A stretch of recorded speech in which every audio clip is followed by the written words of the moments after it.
वो दूसरों पर पत्थर नहीं फेंका करते। सिनेमा घर प्रतिदिन सुबह 11 बजे से 12 बजे तक सिर्फ विविध भारती दिल्ली FM 106.4 मेगाहर्ट्ज पर। स्वागत अभिनंदन सभी साथियों का कार्यक्रम सिनेमा घर में। और आज ये कार्यक्रम लेकर आई हूँ मैं आपकी दोस्त सीमा आर्य। कीजिए स्वीकार मेरा प्यार भरा नमस्कार। और आज सिनेमा घर में आपको सुनानी है, दिखानी है 1965 की सदाबहार सुपरहिट फिल्म आरज़ू।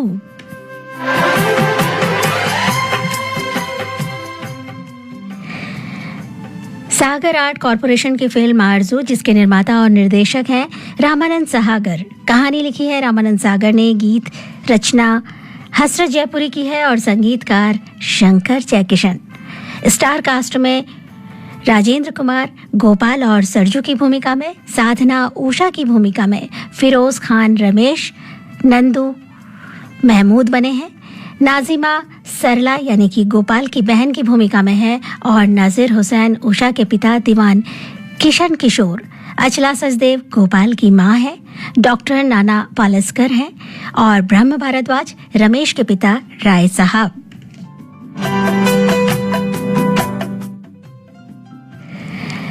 उन्नीस 1965 में रिलीज आरज़ू एक सदाबहार सुपरहिट फिल्म है दोस्तों। दो दोस्तों के प्यार, त्याग और नायक के बलिदान और नायिका की अपने प्रेम के प्रति समर्पण की संवेदनशील कहानी। फिल्म की ज्यादातर शूटिंग कश्मीर की खूबसूरत वादियों में हुई है। फिल्म के नायक राजेंद्र कुमार, जिनकी लगभग हर फिल्म बॉक्स ऑफिस पर सिल्वर जुबली मनाती थी, इसीलिए तो उन्हें नाम मिला था जुबली कुमार। 1965 की जो ब्लॉकबस्टर फिल्मों की सूची थी, जो कि सिनेमा का स्वर्णिम दौर भी माना जाता है, उस दौर में लगभग 98 फिल्में, जी हाँ 98 फिल्में रिलीज हुई थी और उनमें आरज़ू नंबर 4 पर थी, चौथे नंबर पर। और आज यही फिल्म लेकर आई हूँ आपके लिए।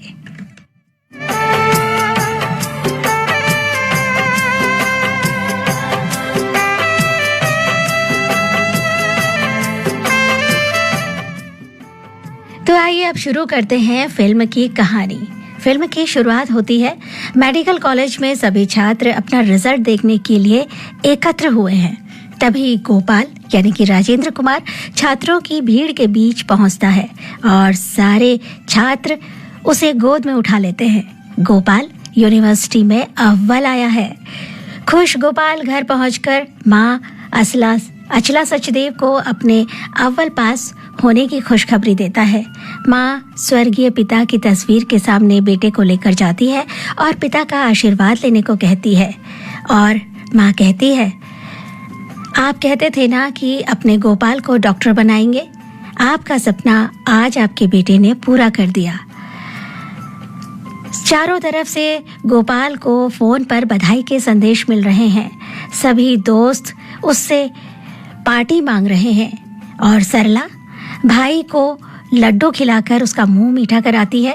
तभी गोपाल का सबसे करीबी जिगरी यार रमेश, जो गोपाल के पड़ोस में ही रहता है, फिरोज खान घर आता है और गोपाल को डॉक्टरों का शहंशाह कहकर शायरा अंदाज में गोदी में उठा लेता है। गोपाल झूठी नाराजगी दिखाते हुए कहता है, जब सबकी मुबारकबाद मिल चुकी तब आखिर में आपकी नींद खुली। दोस्त रमेश कहता है, हम बधाई के साथ आपके लिए तोहफा लेने गए थे और उसे 2 टिकट्स दिखाते हुए कहता है, ये रहा तोहफा, कश्मीर के लिए फ्लाइट के 2 टिकट, कल ही जाना है। रमेश कहता है, कश्मीर में स्कीइंग चैंपियनशिप है, पिछली बार हारने पर हमारी बड़ी बुरी दशा हुई थी, इसलिए इस बार हम दोनों नाम बदलकर इस चैंपियनशिप में भाग लेंगे। तुम मिस्टर सरजू ओखला से और मैं मिस्टर हरियाणा से। और तभी मुंशी जी आते हैं और रमेश से कहते हैं कि आपको सेठ जी राय साहब यानी कि रमेश के पिता ने याद फरमाया है। रमेश पिता के पास पहुंच जाता है तो पिता कहते हैं, कल सुबह ही तुम्हें कानपुर जाने की तैयारी करनी है, हमारा एक बिजनेस का टेंडर मंजूर हो गया है। अब रमेश बड़ा उदास होता है, लेकिन बिजनेस के काम से जाना जरूरी है, इसलिए गोपाल को ये कहकर कि तुम कश्मीर पहुंचो, 1 हफ्ते बाद मैं भी कश्मीर पहुंच जाऊंगा।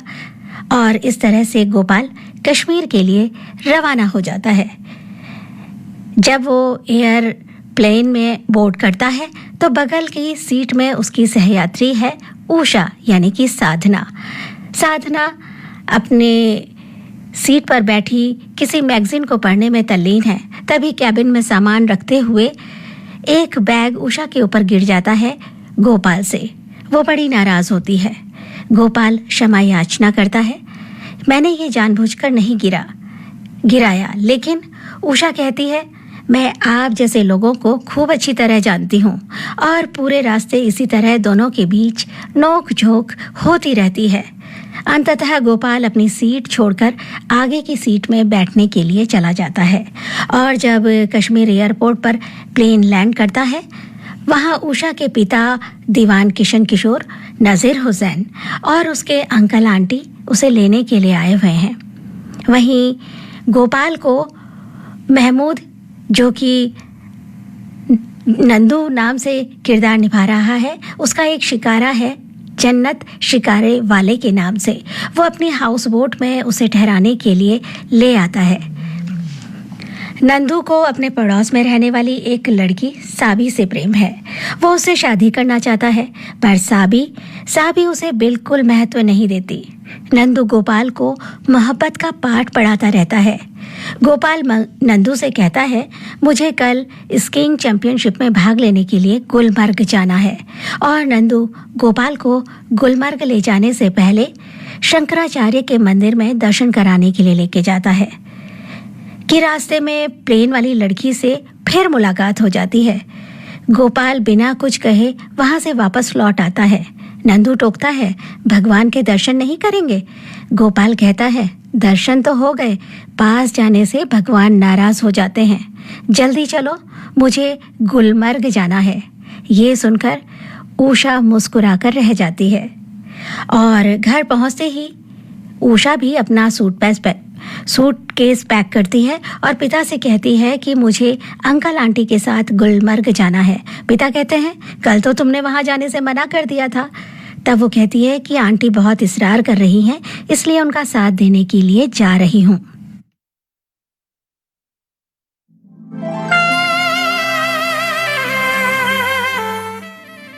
और फिर एक बार गुलमर्ग जाने वाली बस पर गोपाल और उषा की मुलाकात हो जाती है। उषा को बस में बैठा देखकर तुरंत गोपाल बस से उतर आता है और कुली से अपना सामान नीचे उतारने को कहता है। कुली उसे बताता है कि दूसरी बस 2 घंटे बाद जाएगी। गोपाल कहता है, कोई बात नहीं, मैं उसी बस से जाऊंगा। और इस तरह से उषा अकेली ही बस में अपने अंकल आंटी के साथ गुलमर्ग के लिए रवाना हो जाती है। आंटी अंकल के साथ उषा स्कीइंग कंपटीशन देखने पहुंची हुई है और सरजू उसमें भाग ले रहा है। वो सरजू को बहुत चीयर करती है। सरजू चैंपियनशिप जीत जाता है। अंकल आंटी उसे आशीर्वाद देते हैं और उषा से उसका परिचय करवाते हैं। जैसे ही उषा गोपाल उर्फ सरजू को बधाई देने के लिए हाथ आगे बढ़ाती है, सरजू अपना हाथ पीछे खींच लेता है और उसके अंकल से कहता है, मैं इन्हें जानता हूँ और इनके गुस्से को भी जानता हूँ। ये कहकर वो वहां से चला जाता है।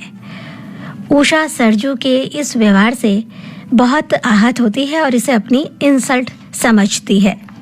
दूसरे दिन सरजू गुलमर्ग की हसीन वादियों में देवदार के आसमां चूमते दरख्तों के जंगल और हरे भरे मैदान में घूमने निकला है कि दूर से घोड़े पर सवार उषा उसे आते हुए दिखाई देती है। वो वहीं से पीछे मुड़ जाता है। उषा उसके पीछे पीछे चली जाती है और कहती है, आपको इस तरह मेरी बेइज्जती करने का क्या हक है? सरजू हैरानी से कहता है, मैंने तो आपकी कोई बेइज्जती नहीं की मैम साहब। उषा कहती है, आप कहते हैं आप मेरे गुस्से को जानते हैं। कहाँ देखा है आपने मेरा गुस्सा? कौन करता है गुस्सा, आप या मैं? सरजू कहता है, ये तो आप अपने दिल से पूछ लीजिए। उषा पूछती है, गुस्से के मारे बस से कौन उतर गया था? होटल छोड़कर कौन चला गया था? शंकराचार्य के मंदिर से कौन भाग गया था, मैं या आप? एक जरा सी बात को दिल में जहर लिए फिर रहे हैं। हर जगह मुंह फेर लेते हैं, शर्म नहीं आती? सरजू कहता है, वाह, ये तो वो बात हुई। उल्टा चोर कोतवाल को डांटे, मैं तो अपनी शराफत के मारे आपसे दूर रहने की कोशिश कर रहा हूँ। उषा इस बात पर भड़क जाती है, ये शराफत है? एक लड़की की जगह जगह बेइज्जती करना शराफत है? सरजू कहता है, मैं आपसे दूर भाग रहा हूँ, इसमें बेइज्जती कहाँ कर रहा हूँ? उषा कहती है, ऐसे ही दूर भागने से बेइज्जती होती है। सरजू मुस्कुराता है और उषा के करीब आते हुए कहता है, आप कहें तो नजदीक आ जाऊं? शट अप, ये कहकर उषा घोड़े की लगाम खींचकर चल देती है। सरजू को उषा की ये अदा बड़ी अच्छी लगती है।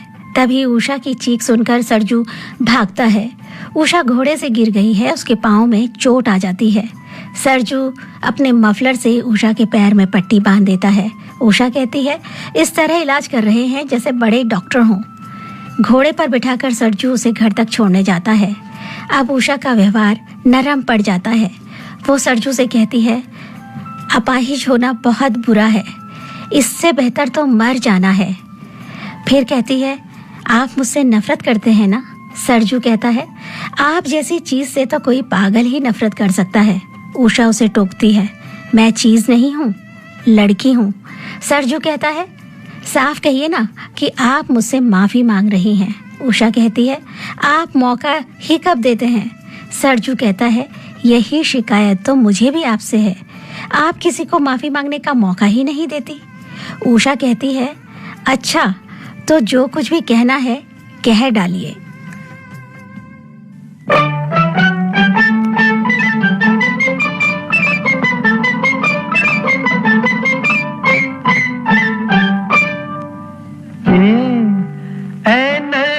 से मस्ताना बस इतनी शिकायत है, बस इतनी शिकायत है, समझा हमें बेगाना, बस इतनी शिकायत है, बस इतनी शिकायत है, ऐ नरगिसे मस्ताना।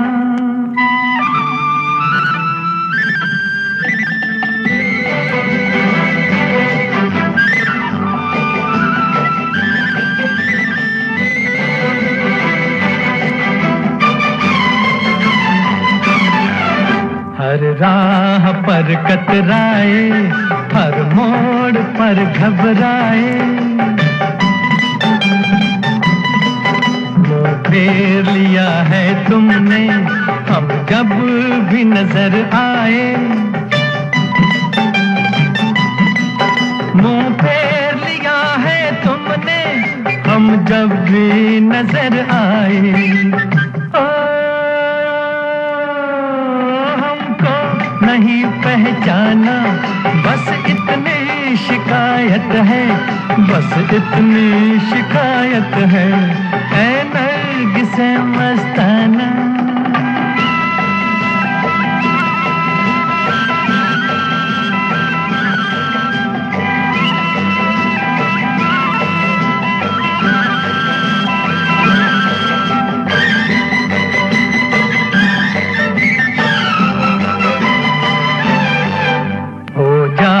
हो बर हम भी बन जाते हो हमदम भी,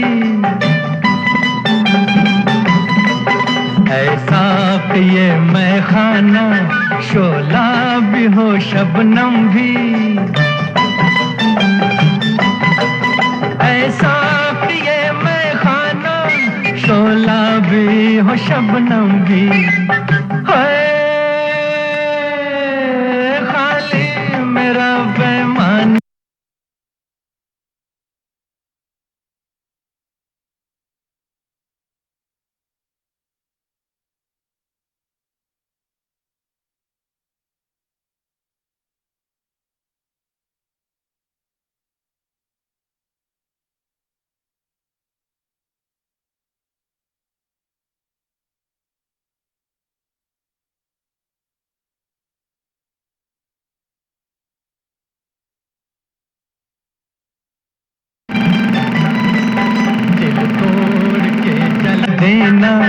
ये हुस्न की आदत है। दिल तोड़ के चल देना ये हुस्न की आदत है। आता नहीं बहलाना बस इतनी शिकायत है, बस इतनी शिकायत है। ऐ नरगिस मस्ताना बस इतनी शिकायत है, बस इतनी शिकायत है। समझा हमें बेगाना बस इतनी शिकायत है, बस इतनी शिकायत है। ऐ नरगिस मस्ताना। सरजू उषा को घर छोड़ने के लिए जाता है कि रास्ते में उसके अंकल आंटी मिल जाते हैं और घोड़े को यूं पकड़ा है जैसे उषा को कैद करके ले जा रहे हो। मजाक में अंकल ऐसा कहते हैं। तब उषा बताती है कि मैं घोड़े से गिर गई थी, इन्होंने मुझे बचाया। अंकल कहते हैं लकी गर्ल, गुलमर्ग के हीरो ने तुम्हें बचाया है। और अंकल जो हैं वो आर्मी में मेजर हैं। वो सरजू को अपने वहाँ पार्टी में इनवाइट करते हैं और कहते हैं कि आपकी जीत की खुशी में मैंने ये पार्टी दी है, क्योंकि हम स्कीइंग के बहुत बड़े शौकीन हैं और कद्रदान भी, इसलिए आपको ज़रूर आना होगा। दूसरे दिन सरजू मेजर अंकल की पार्टी में पहुंचता है। वहाँ मेजर साहब और उनकी पत्नी उससे कहते हैं कि आप बहुत शानदार स्कीइंग करते हैं। और इसके बाद अंकल उषा से कहते हैं कि तुम्हें एक गाना सुनाना होगा। उषा मना करती है तो अंकल कहते हैं कि मैं रूठ जाऊंगा। और तभी सरजू भी कहता है जी हाँ, अगर आप गाना नहीं सुनाएंगी तो मैं भी रूठ जाऊंगा।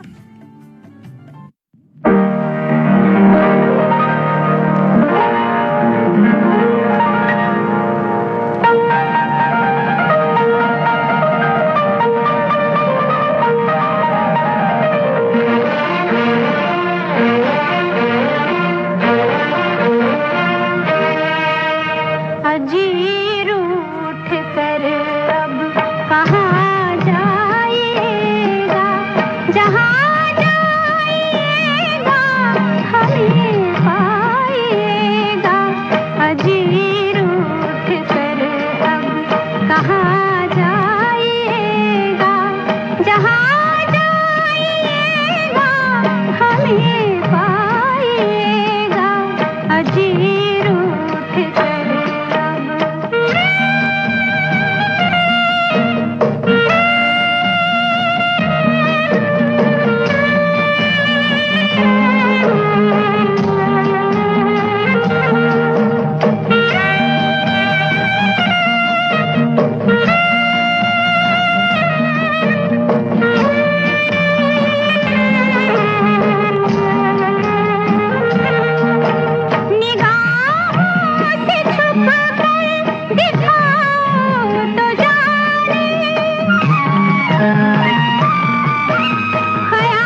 दूसरे दिन उषा अपने अंकल आंटी के साथ वापस जम्मू लौट आती है और सरजू को अपना फ़ोन नंबर देती है और कहती है कि मुझे फ़ोन करना।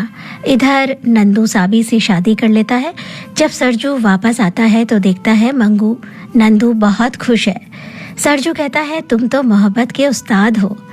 सरजू उषा को फ़ोन लगाता है। बार बार उषा के पिता फ़ोन उठाते हैं और जब आखिर में उषा फ़ोन उठाती है क्योंकि वो समझ जाती है कि सरजू का फ़ोन होगा, उसे सलमा कहकर संबोधित करती है और कहती है सलमा सामने बाबूजी बैठे हैं, उन्हें तुम्हारे बारे में बता रही थी कि मुझे दिल्ली की एक पुरानी सहेली मिली है और मुझे उससे मिलने जाना है। और उससे मिलने का वादा करके वो जब दूसरे दिन झील के किनारे मिलने पहुंचती है और नंदू के शिकारे में दोनों सैर के लिए निकल जाते हैं। उषा सरजू से पूछती है तुम इस प्यार को कहाँ तक निभाओगे? सरजू कहता है मौत पर तो किसी का वश नहीं, पर जब तक जिंदगी है तुम्हारा साथ नहीं छोड़ूंगा। और फिर कल आने का वादा कर उषा वापस घर जाने को होती है तो सरजू उसे थोड़ी देर और रुकने को कहता है।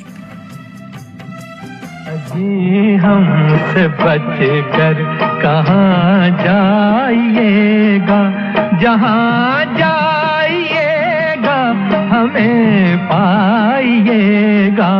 अजी हमसे बच कर।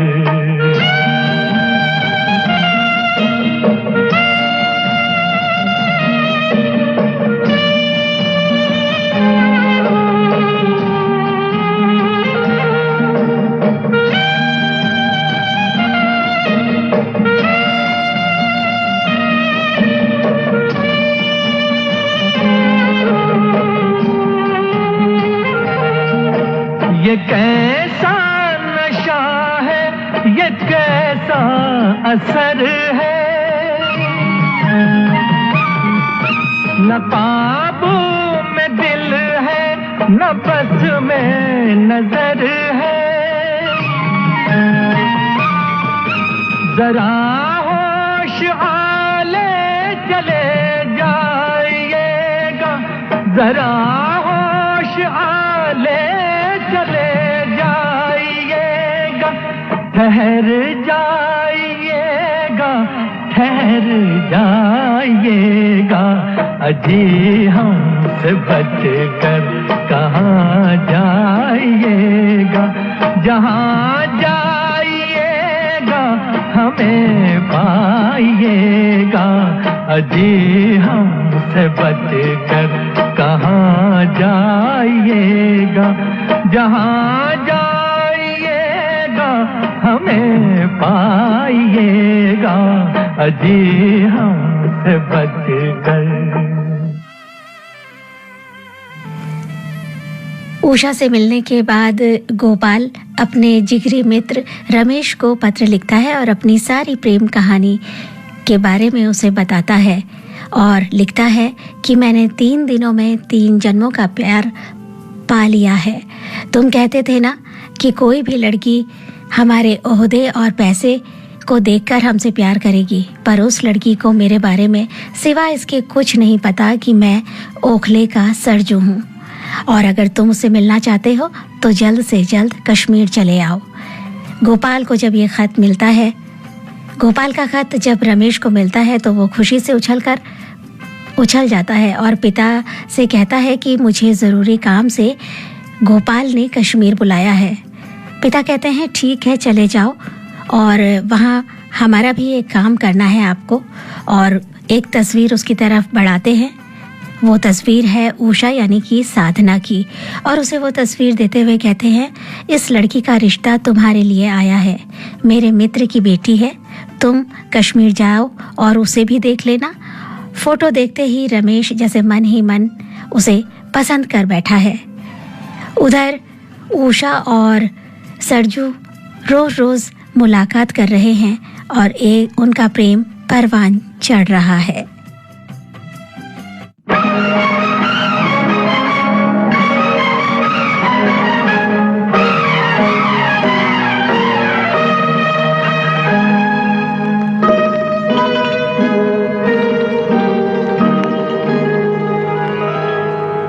फूल रानी बहारों की मलिका तेरा मुस्कुराना गजब हो गया ऐ फूलों की रानी बहारों की मलिका तेरा मुस्कुराना गजब हो गया न दिल होश में है न हम होश में है नजर का मिलाना गजब हो गया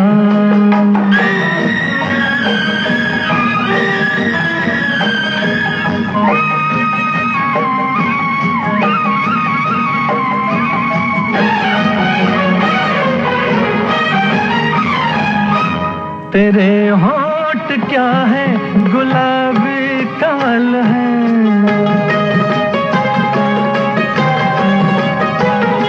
ये दो पत्तियां प्यार की एक गजल है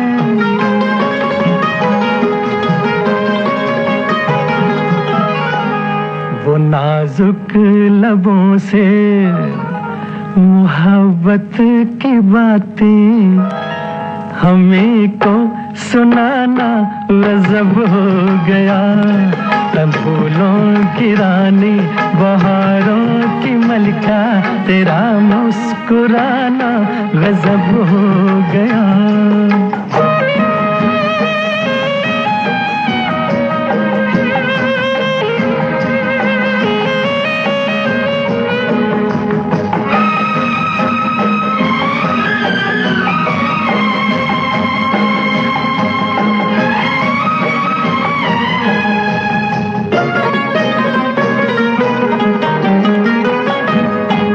कभी खुल के मिलना कभी खुद झिझकना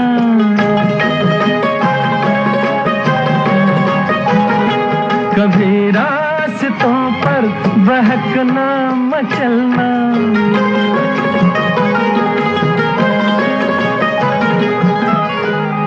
ये पलकों की चिलमन उठा कर गिराना गिरा कर उठाना गजब हो गया फूलों की रानी बहारों की मलिका तेरा मुस्कुराना गजब हो गया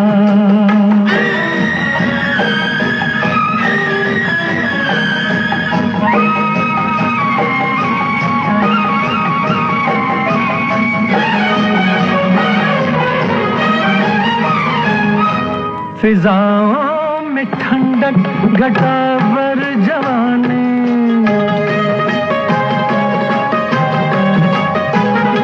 तेरे गेसुओं की बड़ी मेहरबानी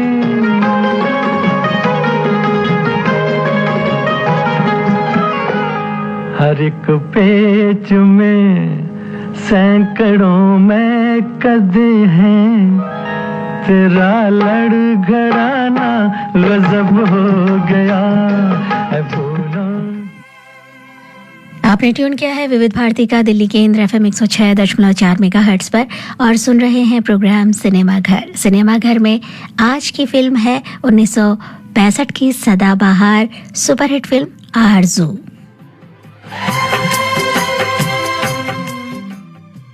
और अब कहानी आगे इस तरह से बढ़ती है कि रमेश को जब गोपाल का खत मिलता है तो गोपाल कश्मीर जाने के लिए तैयार है और जाने से पहले वो गोपाल की माँ और बहन सरला को ये बताता है कि गोपाल ने कश्मीर में एक लड़की पसंद कर ली है और मैं उससे मिलने जा रहा हूँ। बहन इस बात से गुस्सा होती है कि भाई ने हमें कुछ नहीं बताया।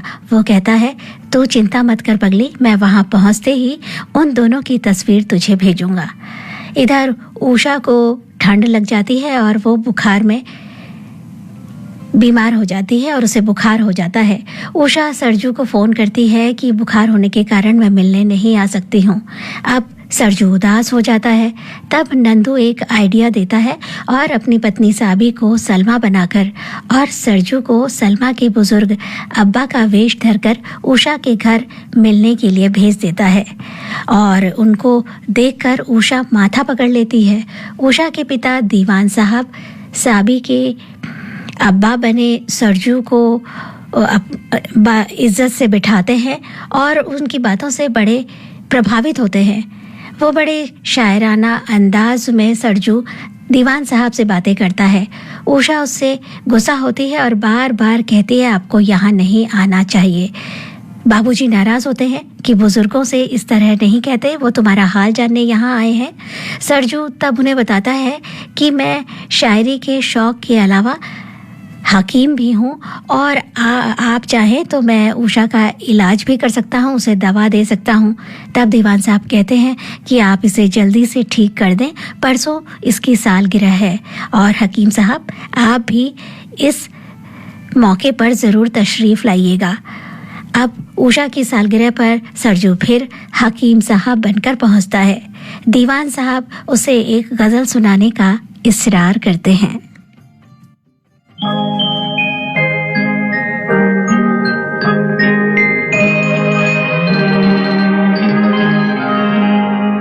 छलके तेरी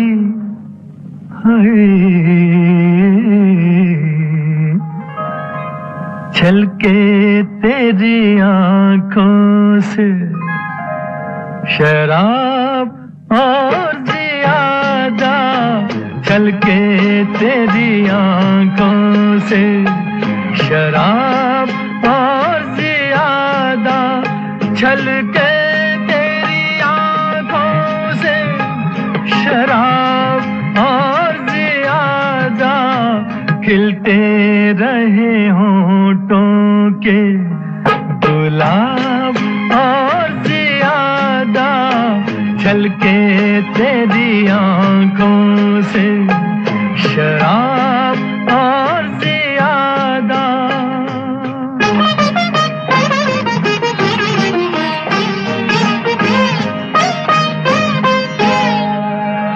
क्या बात है जाने तेरी महफिल में सितमगर,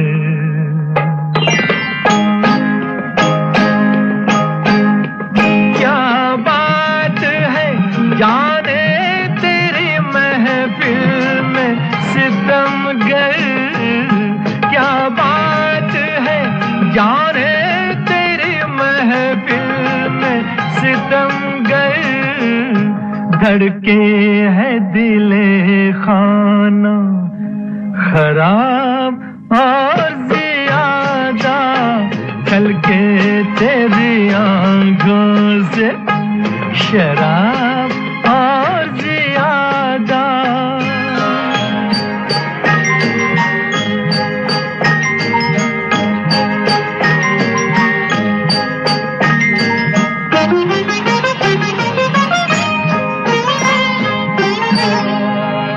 इस दिल में अभी और भी जख्मों की जगह है,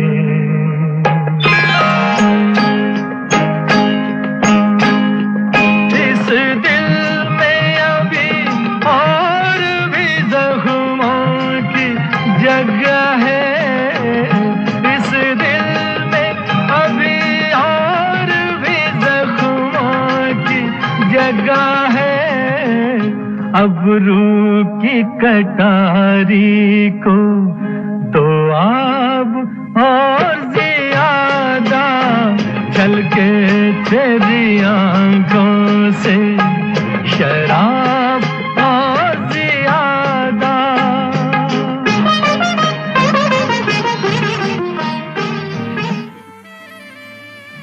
पार्टी खत्म होने पर सरजू उषा को बताता है कि मुझे ज़रूरी काम से दिल्ली जाना है और मैं कल एयरपोर्ट पर तुम्हारा इंतज़ार करूँगा। पीछे खड़े दीवान साहब उन दोनों की बातें सुन लेते हैं। इधर माँ और सरला के पास गोपाल का खत पहुँचता है कि वो जल्द घर आ रहा है क्योंकि उसे हॉस्पिटल में नौकरी मिल गई है और कल ही ज्वाइन करना है। सरला ये खबर रमेश को देती है और रमेश थोड़ा सा उदास हो जाता है और कहता है कि मैं वहाँ पहुँचूँगा और वो दिल्ली वापस आ जाएगा। उषा एयरपोर्ट जाने के लिए तैयार होती है कि पिता उसे जाने से मना कर देते हैं और कमरे में बंद कर देते हैं। किसी तरह उषा भागकर सरजू से मिलने एयरपोर्ट पहुंचती है। सरजू उससे इतवार को वापस आने का वादा करता है और पठानकोट के प्लेन में सवार हो जाता है। उसके जाने के बाद नंदू उषा को एक कागज़ देते हुए कहता है, मैम साहब, जब तक आप नहीं पहुंची थी तो साहब ने ये पत्र आपके लिए लिखा था। उषा पत्र खोलती है तो उसमें इतना ही लिखा होता है, तुम मेरे बारे में कुछ नहीं जानती, मैं सरजू नहीं। वो कहती है लेकिन इसमें तो कुछ लिखा ही नहीं है, पूरा बात लिखी नहीं है। तो नंदू कहता है कि वो पत्र लिख ही रहे थे कि आप आ गई। जब उषा घर वापस आती है तो उसके बाबूजी उस पर बहुत नाराज़ होते हैं। उषा पिता को सारी बातें सच सच बता देती है। बाबूजी पूछती है कि तुम उस लड़के के बारे में क्या जानती हो, और जब कुछ जानती ही नहीं हो और वो अगर वापस ना आया तो। उषा कहती है, मुझे उस पर पूरा यकीन है, वो परसों रविवार को आपसे मिलने ज़रूर आएगा। तब दीवान साहब कहते हैं, मैंने अपने मित्र के बेटे से तुम्हारे रिश्ते की बात की है और उनका बेटा भी कल यहाँ पहुँचने वाला है, और अगर उससे पहले तुम्हारा सरजू यहाँ आ जाएगा तो मैं उससे तुम्हारा विवाह ज़रूर करूँगा। रमेश दिल्ली से कश्मीर पहुंचता है। एयरपोर्ट में वहां उसकी मुलाकात एक बार नंदू से हो जाती है, क्योंकि नंदू शिकारे वाला है और यात्रियों को अपने हाउस बोट में रुकवाने के लिए वो एयरपोर्ट पर अक्सर आता जाता रहता है। और वो जब पता चलता है उसे कि रमेश भी दिल्ली से आया है तो नंदू से बताता है कि दिल्ली से ही एक साहब मेरे हाउस बोट में रुके थे, गोपाल साहब। तब वो बताता है कि वो हाँ मेरा मित्र था, लेकिन मेरे यहाँ अंकल रहते हैं, मैं उनके घर पर ही रुकूंगा। और उसके बाद वो अपने अंकल से मिलने उषा के घर पहुँचता है। वहाँ उनसे मिलने के बाद वो अंकल से कहता है कि अगर हाउस बोट में मेरे रुकने का इंतज़ाम हो तो ये ज़्यादा अच्छा होगा। इधर पठानकोट पहुंचकर गोपाल दिल्ली के लिए टैक्सी लेता है और मार्ग में एक बच्चे को बचाने के चक्कर में टैक्सी अनियंत्रित होकर दुर्घटनाग्रस्त हो जाती है। यहाँ से एक नाटकीय मोड़ कहानी में आ जाता है। उषा उधर हाउस बोट में बैठी मैगजीन पढ़ रही है कि रमेश वहां आता है। वो उषा को पसंद कर चुका है और उससे भी अपने बारे में राय पूछता है। उषा कहती है, मेरी मर्जी मेरे बाबूजी जानते हैं। वो कहता है, ठीक है, मैं अंकल से ही पूछ लूँगा। तभी वो पूछता है कि क्या पढ़ रही हो, और उषा के हाथ से वो मैगजीन लेता है कि मैगजीन नीचे गिर जाती है और उसमें से एक तस्वीर जो कि गोपाल की है पानी में जा गिरती है। इधर गोपाल बुरी तरह घायल अवस्था में अस्पताल में भर्ती है। डॉक्टर उसका ऑपरेशन करने की तैयारी कर रहे हैं।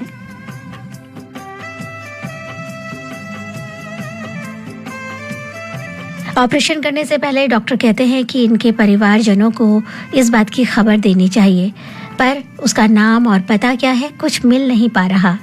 उसकी जेब से एक पत्र मिला है जो किसी सरला ने गोपाल भैया को लिखा है, और एक फोटो है जिसमें उषा की तरफ से सरजू को लिखा है। डॉक्टर समझ नहीं पाते कि इनमें से ये कौन है। रमेश उषा से कहता है, कल इतवार को मैं वापस दिल्ली जा रहा हूँ। उषा कहती है, मैं आपको एयरपोर्ट छोड़ने ज़रूर आऊँगी, और कल मेरे एक मित्र भी दिल्ली से आ रहे हैं, उनका स्वागत भी कर लूँगी। ऑपरेशन के बाद गोपाल जब होश में आता है और डॉक्टर से पूछता है कि मैं कहाँ हूँ, तब डॉक्टर उसे बताते हैं कि ये पठानकोट का सिविल हॉस्पिटल है। डॉक्टर उसकी मनोदशा को समझते हैं। गोपाल बैठने की कोशिश कर रहा है। तभी उसको गहरा सदमा लगता है कि उसके पैर के नीचे का हिस्सा काटना पड़ा है। जब डॉक्टर ये बात उसे बताते हैं तो वो सदमे में चला जाता है। डॉक्टर कहते हैं, जान बचाने के लिए ऐसा करना ज़रूरी था। और फिर उससे उसका पता पूछते हैं, टेलीफोन नंबर पूछते हैं और फ़ोन पर उसकी बात उसकी माँ और बहन से होती है। वो माँ से झूठ बोल देता है कि पठानकोट में किसी व्यक्ति का एक्सीडेंट हो गया है और उसका इलाज करने के लिए मुझे यहाँ रुकना पड़ रहा है और लगभग 1-1.5 महीना लग जाएगा। डॉक्टर को पता चल जाता है कि गोपाल भी एक डॉक्टर है। इधर एयरपोर्ट पर रमेश को छोड़ने और गोपाल का स्वागत करने के लिए उषा पहुंचती है, पर गोपाल नहीं पहुंचता और उषा उदासी में घिर जाती है।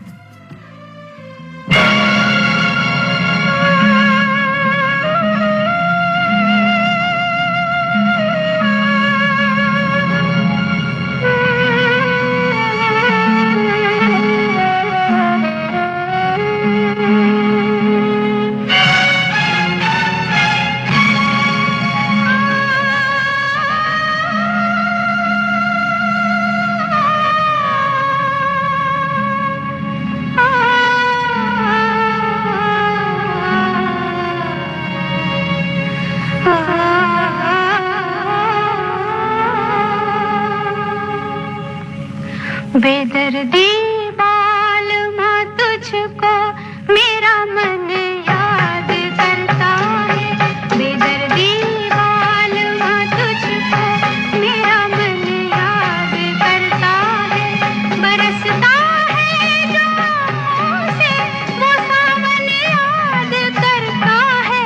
बेदर्दी बालमा तुझको मेरा मन याद करता है।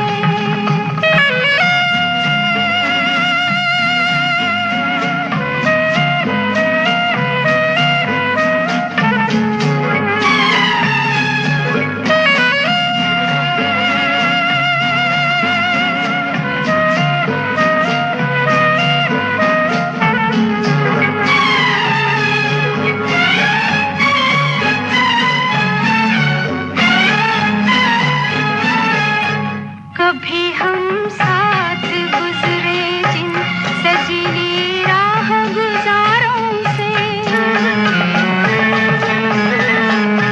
फिजा के भेस में गिरते हैं अब पत्ते चनारों से। ये राहें याद करती है, ये गुलशन याद करता है। बेदर्दी बालमा तुझको मेरा मन याद करता है। बरसता है जो से वो सावन याद करता है। बेदर्दी बालमा तुझको मेरा मन याद करता है। दीवान साहब बेटी के दिल का हाल समझते हैं और उसे पास बिठाकर बात करना चाहते हैं। उषा कहती है, मैं जानती हूँ बाबूजी आप क्या कहना चाहते हैं, लेकिन मेरे पास आपके किसी सवाल का जवाब नहीं। पिता कहते हैं, तुम्हारा कोई दोष नहीं बेटी, किसी ने तुम्हें धोखा दिया, पर कब तक उसका इंतजार करोगी। जो नहीं आया। दिल्ली से राय साहब की चिट्ठी आई है। रमेश ने उनसे तुम्हारी बहुत तारीफें की हैं। इधर गोपाल को नकली पैर लगाया जाता है और अपनी दर्द और पीड़ा से जूझते जूझते धीरे धीरे गोपाल ठीक होकर छड़ी के सहारे चलने फिरने लगता है। रमेश दिल्ली पहुंच गया है और बहन सरला से पूछता है, गोपाल अभी तक नहीं आया, कोई चिट्ठी या खबर भी नहीं आई। तब सरला बताती है कि कल ही चिट्ठी आई है, घोड़े से गिर गया हूँ और पैर में मोच आ गई है, चल नहीं सकता। ये सुनकर रमेश जोर से हंसता है और कहता है, वो लड़की ज़रूर पठानकोट की होगी और उसे आने नहीं दे रही होगी, इसलिए ना आने का बहाना बना रहा है। साबी उषा से मिलकर आती है और उसको दुख में डूबा हुआ देखकर मंगू के सामने वापस आकर साहब को बहुत बुरा भला कहती है। नंदू कहता है, मेरे बाबूजी धोखेबाज नहीं हो सकते, और फिर कहता है कि मैं काम से मुझे दिल्ली जाना है, वहाँ जाकर मैं उनसे ज़रूर मिलूंगा और अपनी उषा बीबी का हाल उन्हें बताऊंगा। गोपाल कई दिनों बाद घर पहुँचता है। माँ और बहन बहुत खुश हैं। तभी रमेश गोपाल से मिलने आता है। सरला कहती है, भैया, रमेश भैया भी तुम्हारी तरह कश्मीर शिफ्ट हो गए हैं। रमेश शर्माने लगता है। गोपाल कहता है, लड़कियों की तरह क्या शर्मा रहा है, ये बता कौन लड़की है, कैसी है, और उससे फोटो दिखाने के लिए कहता है। तब रमेश कहता है कि पहले तू उस लड़की का फोटो दिखा जिसने तुझे यहाँ आने नहीं दिया और तू वहाँ रुक गया, और जिसने 3 दिन में तुझे 3 जन्मों का प्यार दे दिया। और इस तरह दोनों एक दूसरे की तलाशी लेते हैं, जेब तलाश करते हैं फोटो देखने के लिए। और गोपाल को रमेश के कोट की जेब में एक फ़ोटो मिलती है, और जैसे ही वो फ़ोटो देखता है, बहन फ़ोटो हाथ से छीन लेती है और कहती है, ये लड़की तो मेरी क्लासमेट है। इतना बड़ा रहस्य बना के रखा और ये लड़की निकली मेरी दोस्त। तब गोपाल जब वो फ़ोटो देखता है तो अपने को संयत करते हुए कहता है, देखा कैसा अप्रैल फूल बनाया। दरअसल मैं वहाँ अकेला बोर हो गया था, इसलिए तुझे वहाँ बुलाने के लिए मैंने झूठ लिख दिया था, वो सब मजाक था। रमेश कहता है, अगर मजाक था तो मेरे सर पर हाथ रखकर कसम खा। लेकिन बात को टाल देता है गोपाल और खामोश हो जाता है।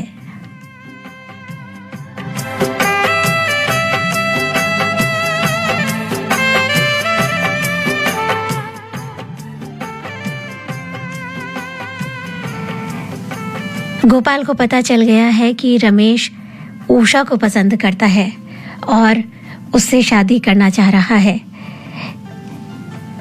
तब वो कहता है कि बता ये लड़की कैसी लगी। गोपाल कहता है, बहुत अच्छी, दुनिया में दूसरी ऐसी लड़की हो ही नहीं सकती। रमेश कहता है, मुझ पर मरती है पर मुँह से नहीं कहती।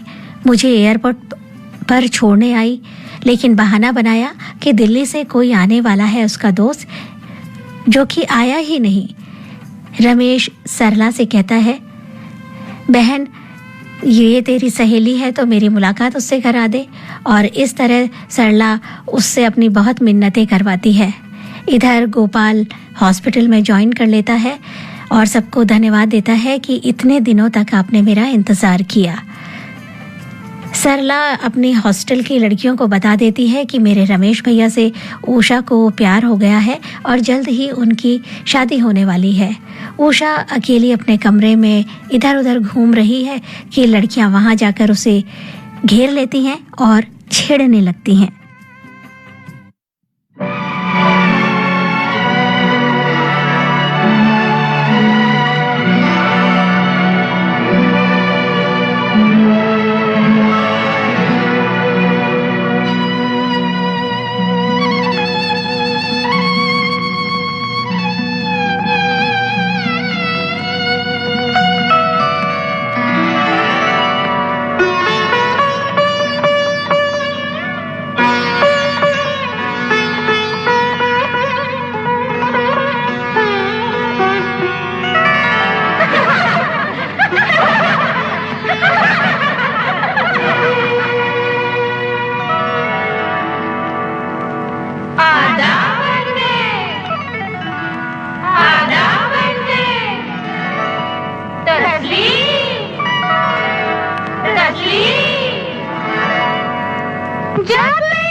लड़कियां उषा को छेड़ रही होती है और वो भागकर अपने कमरे में जाकर रोने लगती है। सरला उसके पीछे पीछे जाती है और उसे वहां पता चल जाता है कि उषा उसके भाई गोपाल से प्यार करती है और गोपाल वो इंसान है जो उसे छोड़कर यहाँ आ गया है।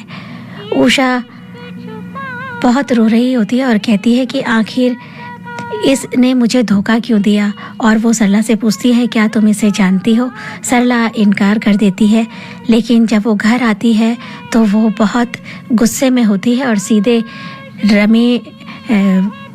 रमेश भैया को भी ये बात बताना चाहती है कि उषा वो लड़की है जो गोपाल से प्रेम करती है, लेकिन गोपाल उसे रोक देता है। लेकिन वो गोपाल पर बहुत नाराज़ होती है और कहती है कि तुम ये सोच रहे हो कि तुम अपने दोस्त के लिए कुर्बानी दे रहे हो, लेकिन तुम अपने दोस्त के घर में तबाही के बीज बो रहे हो।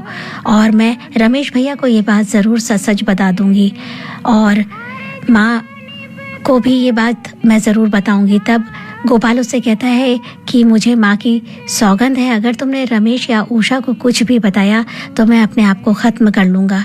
सरला भाई के सीने से लगकर रोने लगती है। तभी डॉक्टर साहब कहते कहते रमेश भी कमरे में आता है और सरला को रोते हुए देखता है तो पूछता है कि क्या बात है, सरला क्यों रो रही है। सरला कुछ नहीं कहती। रमेश कहता है कुछ नहीं हुआ। तब रमेश कहता है कि ज़रूर ऐसी कोई बात है जो ज़िंदगी में पहली बार मुझसे छुपाई जा रही है, और जाने को होता है तो गोपाल उसे रोक लेता है। और सरला सब्र नहीं कर पाती और रोते रोते रमेश को बता देती है कि गोपाल भैया ने हमसे झूठ कहा था कि ये कश्मीर में किसी लड़की से नहीं मिले, ये उसे छोड़ आए हैं। रमेश कहता है आखिर क्यों। सरला कुछ बोलने ही वाली होती है कि गोपाल उसे रोक देता है। रमेश गोपाल से सच जानना चाहता है, पर गोपाल कहता है मैं कुछ नहीं कह सकता। तब रमेश उसे कहता है मैं आज इतना पराया हो गया कि मुझसे बात छुपा रहा है, और अगर मेरे खून से भी तेरे गम का इलाज हो तो मैं अपना खून दे दूंगा। क्या उस लड़की और तेरे बीच में कोई आ गया है।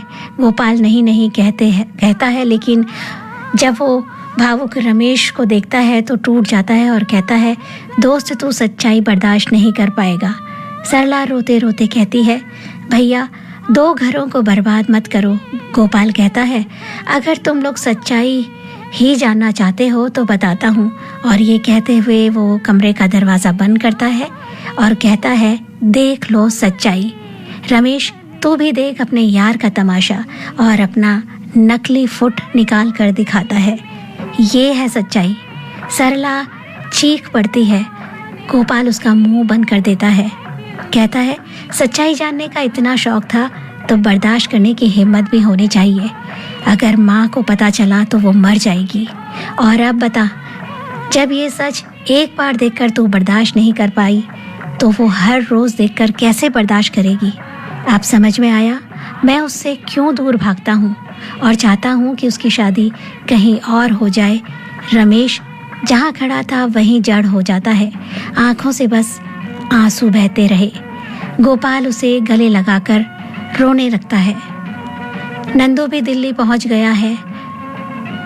उषा के पिता दीवान साहब अपने दोस्त राय साहब के घर उषा को लेकर आते हैं, जहाँ रमेश और सरला भी हैं। सब चाय पी रहे हैं। वहाँ रमेश और उषा की शादी की बात पक्की होती है। रमेश सरला से पूछता है कि अभी तक गोपाल नहीं आया। वो कहते हैं कि वो अभी तक नहीं आए हैं, हॉस्पिटल में हैं। यहाँ बेबस पिता बेटी के दुख के आगे मजबूर हैं और वो उषा को समझाने की कोशिश करते हैं कि वो रमेश से शादी कर ले। उषा सरला से उसके घर जाने की जिद करती है और कहती है कि मेरे दिल की बात तो तुम जानती हो, सरजू के सिवा मेरे दिल में कोई और नहीं है।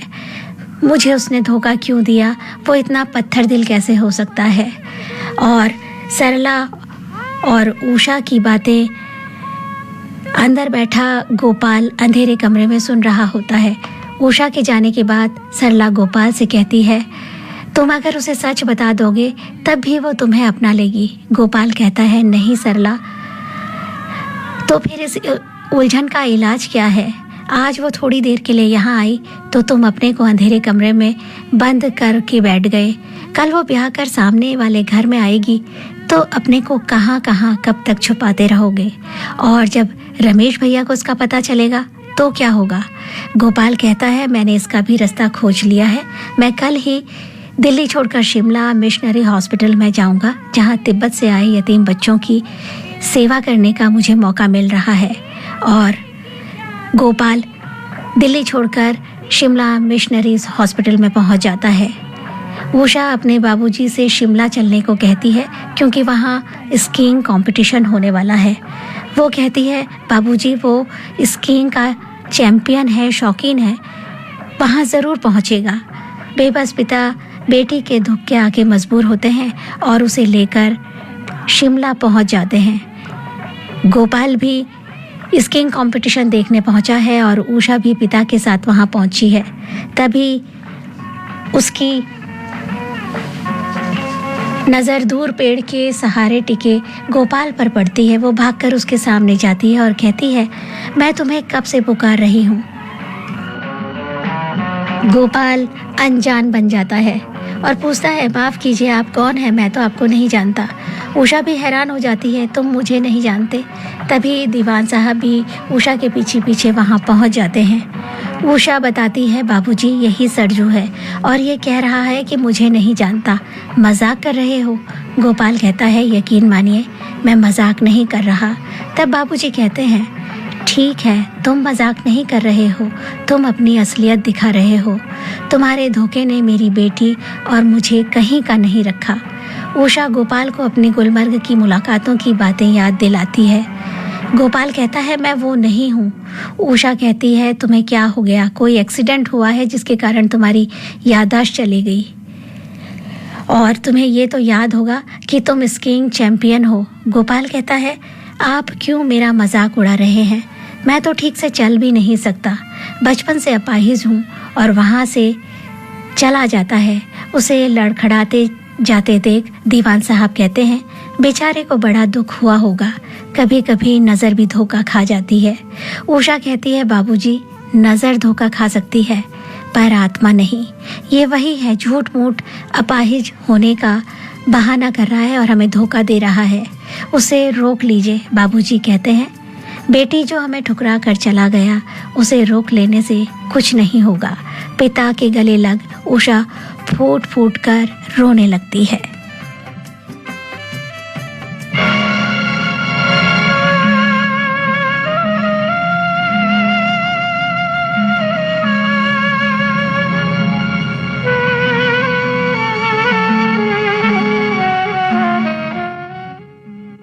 उधर रमेश के घर में शादी की तैयारियां चल रही हैं और रमेश गोपाल का इंतजार कर रहा है। उसके नहीं आने से इंतजार करने पर बहुत गुस्सा होता है और सरला गोपाल के पास शिमला जाने की तैयारी कर रही है। घर में सजावट का काम चल रहा है और काम करने वालों में नंदू भी है। जब नंदू रमेश को देखता है तो पहचान लेता है और उसके पास पहुंचकर कहता है कि आप सरजू बाबू के दोस्त हैं ना। रमेश भी उसे पहचान जाता है और प्यार से मिलता है। नंदू कहता है, सरजू बाबू कहाँ हैं? रमेश कहता है, शाम को आ रहा है। नंदू कहता है, बाबूजी मुझे आपके सरजू बाबा से पूछना है कि आपने हमारी बीबी जी की ज़िंदगी क्यों ख़राब की? रमेश पूछता है, तुम किस लड़की की बात कर रहे हो? क्या तुम उस लड़की को जानते हो? नंदू कहता है, हमारी बीबी जी बहुत अच्छी हैं।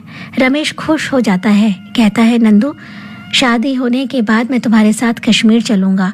वो लड़की ही मेरे दोस्त की ज़िंदगी में बाहर ला सकती है। मेरा यार बहुत दुखी है, धोखेबाज नहीं है। नंदू कहता है, आपको कश्मीर जाने की ज़रूरत नहीं है बाबूजी, उषा बीबी जी यहीं दिल्ली में है। उषा का नाम सुनते ही रमेश पूछता है, उषा दीवान रामकिशोर जी की बेटी? नंदू कहता है, हाँ। आप उन्हें जानते हैं?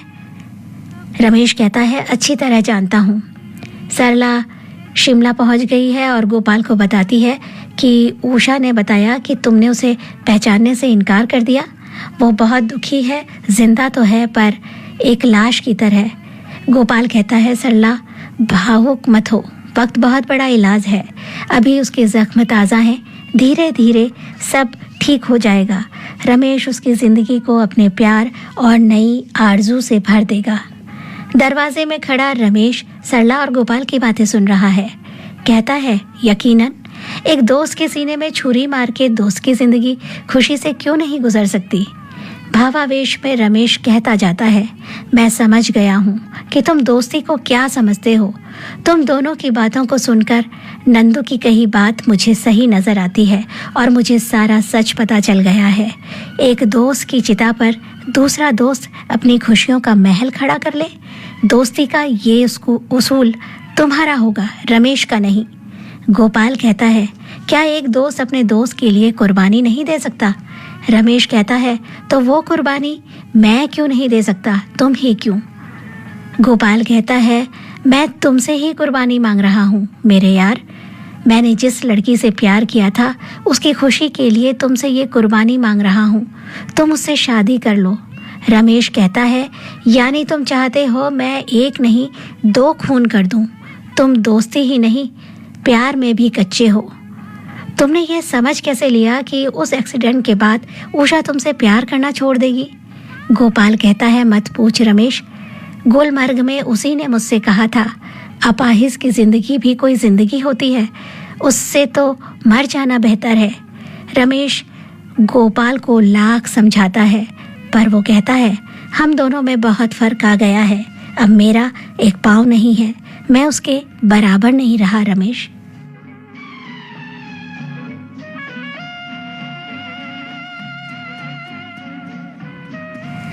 मैं अपने उस प्यार की याद के सहारे जिंदा रह सकता हूँ पर किसी के रहम के सहारे जिंदा नहीं रह सकता। रमेश, गोपाल, सरला के अलावा कमरे के दरवाजे पर खड़ी होकर उषा ना जाने कब से उनकी बातें सुन रही है और गोपाल से पूछती है, किस प्यार के सहारे की बात करते हो जिसे तुमने खुद ठुकरा दिया? मेरी कही सिर्फ एक बात याद रही और ये याद नहीं रहा कि एक अनजान लड़की ने तुम्हारा नाम नहीं पूछा, पता नहीं पूछा और जिंदगी रख दी तुम्हारे कदमों में। तुम तो कहते थे शरीर रहे ना रहे, आत्मा के साथ प्यार हमेशा रहेगा। शरीर का एक अंग कट जाने पर तुम्हारा प्यार टुकड़े टुकड़े हो गया। अगर शादी के बाद ऐसा होता तो मैं आज तुम्हें साबित कर दूंगी, शरीर रहे या ना रहे प्यार हमेशा जिंदा रहेगा। ये कहकर उषा वहां से भाग जाती है। गोपाल रमेश और सरला को उषा के पीछे जाने को कहता है, कहीं वो कुछ कर ना ले। तीनों उसके पीछे पीछे भागते हैं। तभी गोपाल की माँ और उषा के बाबूजी और नंदू भी शिमला पहुंच जाते हैं। सरला उन्हें बताती है कि उषा कहीं चली गई है। बाबूजी और नंदू भी उषा को ढूंढने निकल जाते हैं। घाटी में चारों तरफ बर्फ की सफेद चादर बिछी है। उषा ना जाने कहाँ भागती जा रही है। बर्फ पर बने पैरों के निशानों के पीछे पीछे गोपाल उसे ढूंढ रहा है। उषा उषा पुकार रहा है। उषा भागते भागते लकड़ी की एक टाल में जहां लकड़ी काटने की आरा मशीन लगी है पहुंच जाती है। उसके कानों में गोपाल के शब्द गूंज रहे हैं, मैं उसके बराबर नहीं रहा, मेरा एक पैर नहीं है। और वो आंखें बंद कर मशीन में अपना पैर रख देती है। लड़खड़ाता गिरता रमेश और गोपाल भी वहां पहुंच जाता है। गोपाल किसी तरह उषा को मशीन के सामने से खींच लेता है। रोती हुई उषा उसके गले लग जाती है। गोपाल कहता है, ये क्या कर रही थी तुम? उषा कहती है, कुछ नहीं, अपने को तुम्हारे बराबर कर रही थी ताकि हम दोनों में कोई दूरी ना रहे। गोपाल उससे माफी मांगता है। तभी रमेश वहां पहुंच जाता है और कहता है, इसे कभी माफ ना करना उषा, इसने मोहब्बत और दोस्ती दोनों को बहुत गहरे जख्म दिए हैं। गोपाल कहता है, मुझे गलत मत समझो, मैंने तो सब तुम लोगों की खुशी के लिए किया था और तुम्हारी खुशी चाही थी। पीछे से दीवान साहब भी पहुंच जाते हैं और कहते हैं, ये सच कह रहा है, इस इंसान ने अपने लिए नहीं हम सब के लिए बहुत दुख उठाए। सरला माँ को लेकर वहां पहुंच जाती है। गोपाल माँ के चरणों में गिर जाता है और क्षमा मांगता है। माँ भी कहती है, तूने सोचा माँ को इस दुख का पता चलेगा तो वो बहुत टूट जाएगी। लेकिन बेटा, इतने बहादुर बेटे की माँ इतनी कमजोर कैसे हो सकती है? माँ उषा का हाथ गोपाल के हाथ में दे देती है। रमेश, बाबूजी, सरला, सबकी आंखें इस भावुक क्षण में नम हैं। सबकी आंखों से आंसू छलक रहे हैं और फिल्म यहाँ समाप्त हो जाती है।